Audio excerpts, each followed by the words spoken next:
సీతామహాలక్ష్మి, మాది గుంటూరండి. నేను ఈ గోడ నొప్పితో చాలా బాధపడ్డానండి. నరకం చూశాను 2 సంవత్సరాలు. ఇంగ్లీష్ డాక్టర్ గారి దగ్గరికి వెళ్ళాను, మందులు వాడాను, ఫిజియోథెరపీ చేయించుకున్న, రోజుకు 500 ఇచ్చి నా పరిస్థితి చాలా తక్కువ అయినా కూడా నేను వాడుకున్నా. ఇక ఈ హోమియో డాక్టర్ గారి దగ్గర దేవుడల్లే మా చెల్లెలు చెప్తే ఇక్కడికి వచ్చానండి. నాకు ఇప్పుడు చక్కగా ఈ చెయ్యి లెగుస్తూ ఉన్నది. ఇదివరకు అసలుకి ఈ ఎడం చేతితో ఏం చేసుకోవాలో ఆ పనులు కూడా చేసుకోలేకపోయాను. ఇప్పుడు ఈ చెయ్యి ఇట్లా లెగుస్తూ ఉన్నది, నా పనులు నేను చేసుకోగలుగుతున్నాను. నాకు మడుసూల అల్లాడిపోయానమాట, 2 ఏళ్ళు మడుసూలతో కూడా. ఆ మడుసూల కూడా తగ్గిపోయిందండి. ఇప్పుడు చక్కగా నేను వాకింగ్ చేసుకుంటున్నా, ఇంట్లో పని చేసుకుంటున్నా. హోమియో మందంటేనే ఇప్పుడు నేను అసలు ఇంగ్లీష్ డాక్టర్ గారి దగ్గరికే వెళ్ళట్లేదండి. ఇప్పుడు ఈ హోమియో డాక్టర్ గారి దగ్గరికే వచ్చి ఇప్పుడు గ్యాస్తో కూడా చాలా బాధపడతా ఉన్నాను. ఇప్పుడు ఆ గ్యాస్ కూడా తగ్గించారు ఈ డాక్టర్ గారు.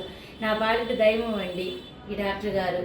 హోమియో మటుకు చాలా మేలు చేస్తుంది మాకు.